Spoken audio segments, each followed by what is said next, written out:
You're watching Drake Wing Gaming. Enjoy the video. Hey guys and gals, Never here for Drake Wing Game, and stuff you on Twitter, the Gaming Dragon. Today I'm coming back at you on a Let's Play episode of Dawn Chorus, Lake's Path. So yeah, let's go ahead and jump right back into it, shall we? Alarm chain, you were up, and let's go!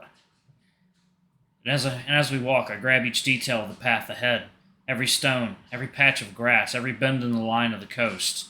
Because as we walk here together, this thin strip of beach becomes a tiny bit of paradise. Oh, that's weird looking. Huh. Museum?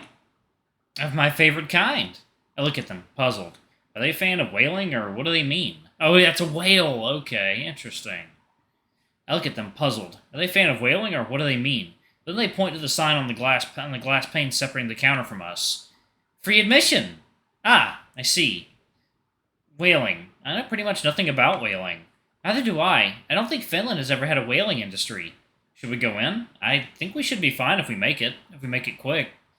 We're here already. We might as well check it out. And I want to see the view of the sea. It must be pretty from higher up.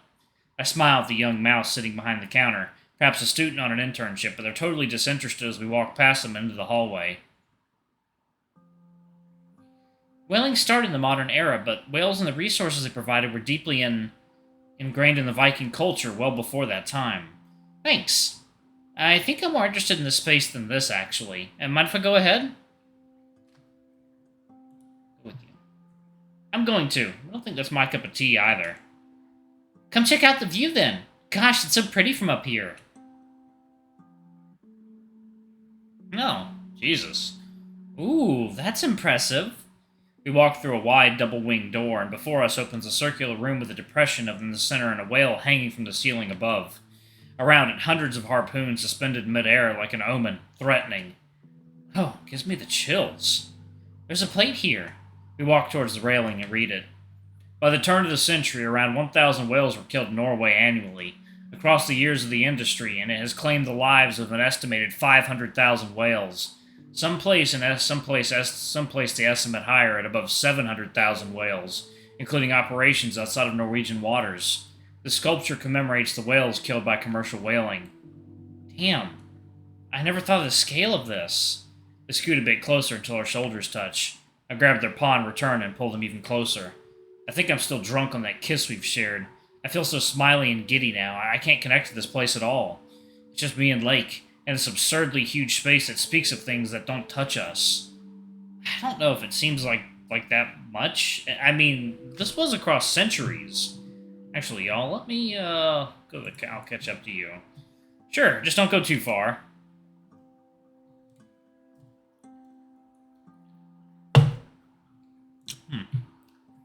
I'll stay in this room. The view from here is so nice. I go back to reading the text under photos and drawings illustrating the story. In the Viking era, shores were scavenged for beached whales. Occasionally, drive hunting was performed, in which hunters on boats attempted to herd a whale into the shallows. For the coastal communities sustaining themselves in a harsh climate, a beached whale was a blessing. The animal provided an abundance of meat that could be conserved for leaner times via smoking, drying, salting, or fermenting. Its fat was used for waterproofing and later lamps. Its bones were a valuable material for tools, jewelry, and ornaments. Whaling declined in popularity until the last decades of the 1800s. With the advent of the era of industrialization, whaling has turned into an industry. Whalers equipped with harpoon cannons and modern vessels dominated the Arctic. 100 years later, declining whale populations prompted criticism against the industry. In response, Norway put a maximum quota on the number of killed whales. Over the next decades, a generational shift has pushed whale meat consumption into obscurity, and the quota was rarely reached. For most of the 21st century, the industry has been kept alive by government subsidies and aid. The final nail in the coffin for the dying relic of the past was a series of research done on the cognitive capabilities of dolphins and whales in the tens, including with the creation of the two-way language system that could be taught to dolphins. The research found the animals to possess a high intelligence, capability for abstract thinking, and basic communication using language. Declared to be non-bipedal persons, they became protected by law and given rudimentary rights. Oh, I remember that, though from where? I think it was sort of a pretty big thing internationally, but it didn't really concern us. Domestically, Finland never engaged in whaling. Oh, I know. It happened back when Mikko and I were best friends, and he talked about that for days. I think that was when he first got interested in dolphins. Oh, there we go. Okay. Alright. Da-da-da. It's just me and Lake, in this absurdly huge place that speaks of things that don't touch us. I don't know if that seems like that much. I mean, this was across centuries. I glance around, following the straight lines of the harpoons, and then I notice that we're not alone in the room. At the other door, halfway across the room, Mikko is resting against the railing, looking at the sculpture. His ears are down flat to the sides of his head. Has he seen us? No, I don't think so. He's looking straight ahead, focused. He'll smell us in a short moment, though. How about we go back, see the rest of the museum? Oh, isn't that Mikko standing there? Oh, yeah, looks like him, you're right. I think we should go, though. This sculpture's really unnerving. Huh? You don't want to say hello to him?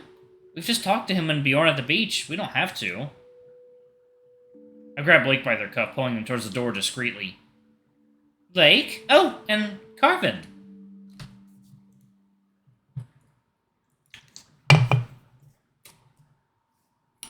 Mikko, hey, it's nice seeing you here.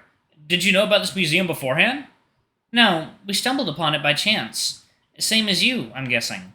Yeah, it was quite a surprise to see something like that on the shore. I thought there would only be more sand and maybe a shed or a house here and there, not a whole concrete colossus. This is the pier you mentioned. Did you find it? I think I mistook the museum for the pier. It was hard to say what it was from a satellite image, and I was only scanning the area for something interesting. But I'm so glad we found it, and so glad it exists, too. It's not something people are usually aware of. It's such a great idea for a museum sculpture complex. I think it's worth commemorating. We were just talking about the scale of this thing. Whaling, I mean, not the sculpture. The sculpture is pretty unnerving. While we're at that, I get chills just standing here in this room. I don't know. There's something in this that's tragic. Modern whaling, especially. Killing sentient beings, not even for food, but for the sake of it because of some traditions. It feels cold and low-key psychopathic. We've done worse things in the history of our civilization, I think, but the pointlessness of this feels poignant. Yes, and it feels even worse if you think of how they never had any means to defend themselves, and we've mindlessly pushed them close to extinction. It took a lot of effort from people who decided to speak for the vulnerable and voiceless to get something done about this, which is inspiring, too. The effort was worth it, even if the task surely must have felt daunting to them. One thing I have to give them is that this building is something, and it's quite a flex for the country to commission an architect for a work like this and fund the construction. It looks so much better than most of the libraries I've been in. And not the one at our university. No, ours is great. Oh, also, Mikko, you're studying marine biology, right? Very cool for you to find something like this here. There's not much about biology here. Not even that much about cetaceans themselves, although they do cite some research papers in the previous room. But this is also very relevant to my personal interests. I like cetaceans as more than just objects of research. They're really my passion. Ah, I thought your passion was making music. That too, but I can make music at home, while going out into the sea to watch dolphins is costly and a rather big endeavor. I'm hoping that maybe we'll see some from here. This place is almost like an observation deck. It has a clear view of the bay in every direction. That would be so cool! Oh, by the way, where's Bjorn? You had him with you, right? He's waiting in the cafe. I wanted to stay in this room a bit longer and think. Oh, I didn't know there's a cafe here. It looked good, too, but I don't know if it is. I've only peeked inside. We won't disturb you, then. We'll go say hello to Bjorn and then likely head back to town. It's getting pretty late. Right. We're supposed to catch Gudrun and the rest. This place is so odd that I forget about them completely. See you at the bus, then. Or at the guest house. I've been thinking of maybe staying here a bit longer and taking a taxi back. Oh, that's a good idea. Yeah, we could also take one if we don't make it to the bus in time. In any case, good luck with the dolphin watching.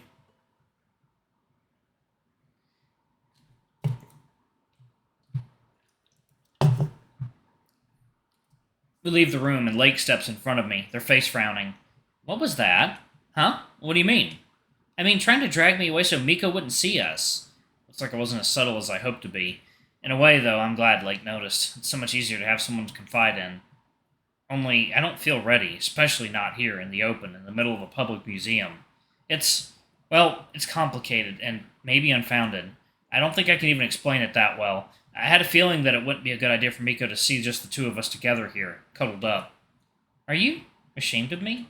What? No, it's not about you at all. What is it about then? Not much, really. It's stupid. Can we go to the cafe now? Then we can talk there. This isn't a place to be loud. Ah, right. They look at me closely, judging my intent. Fine. Let's go. But you better have a good explanation. They walk away, back to the lobby. What have I done? I'll be happy to have this off my chest, but how do I explain it all to Lake? Especially when I prefer to just forget about everything myself. Read on. Oh, this place is very nice. A bit more impressive than charming. The mood is a stark contrast to the very cozy insides of the cafes in town. The sheer amount of empty space here is striking. With the glazed wall, it feels like a terrace open to the rugged nature outside. Do you see Bjorn? Oh, yeah, right there by the window. He's sitting alone at a four-person table, sipping on his coffee with a pen in the other paw, a notebook open before him. Should we order something and join him? Coffee, maybe? And a cake. I can go order if you tell me what you want. Oh, that works. It's just a flat white, I think. They walk away and up to the counter. I try to gauge their mood by their gait and tail movements. They seem rather relaxed, but maybe it's just an act, or maybe the thought of a cake was enough to lift their mood. I cross the room to Bjorn. Engrossed in his notes, he doesn't notice me even as I stand right in front of him. Hey, we meet again. Oh, Carvine. Where did you lose Lake? They're here. He went to order some coffee for us. Oh, ha! So you found the museum too? Incredible, isn't it? Almost as if they built it to be hidden, so far from everything else that only some very lucky few could stumble upon it. It's pure luck, yeah. We're just walking along the coast when Lake noticed it. Have you walked around it yet? Yeah, and, well, we met Mikko. Did you see any dolphins yet? Not before we parted, but he sounded determined. Well, alright, I'm gonna go ahead and pause it right there. Thank you all so much for watching. Don't forget to like, comment, subscribe, ring that notification bell, and check out our Patreon or our YouTube memberships if you can. It always helps. Anyway, I love you all, and I'll see y'all in the next video. Bye-bye!